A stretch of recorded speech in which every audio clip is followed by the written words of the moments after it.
E toru mano e ono rau ngā kaimahi o ngā umanga waina o te awanui Hukapak me Sika I tauranga moana. E whārau e 50 o aua kaimahi no tā wāhi me ngā moutere o te moana nui ākiwa. I whai haere mātou I te māngai tōrangapū o te Waiariki I te Ururoa Flevo me ngā rangatira o te awanui Hukapak I te rānei. He mahi me ona tikanga katoa, rā me koi, me tere, a me whai hoki kia o titika, I raro o ngā tohunga a o ngā rangatira. He oi e mo heo te anō ana, aha koa he maha ngā Māori kua whai mahi ki konei, rā he maha atua no kei te noho oi kore noa.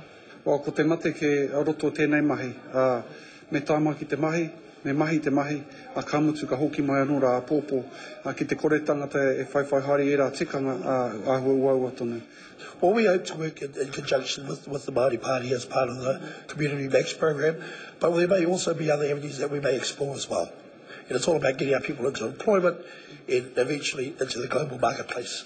Nā te kite anō ko te rā waho kei te whakaki I ngā tūranga mahi ki konei, rā ko te wawata kia whakakia e te kanohi Māori. Ko puta e tahi whakaro ki ngā kai whakaharu te wāhinei, tērā pēr kia whai hari te āhuatanga o te Community Max. E whakaro noa ke tērā. Ko tērā kaupapa, kau e tōna hanga engari ko te kaupapara. That may be an option for us, but certainly that's an option for us, and it's all about getting our people back into the industry. Nā te mea kei te whānui haere atu ke te tiku o tēnei kamupene huakiwi.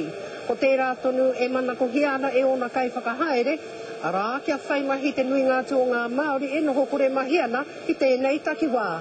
A rā ko te wawata hoki, kia riro katoa ngā mahi kei konei, ia rātau. What we're hoping to do is get a lot of our Māori people as part of this expansion. That's through employment, through education.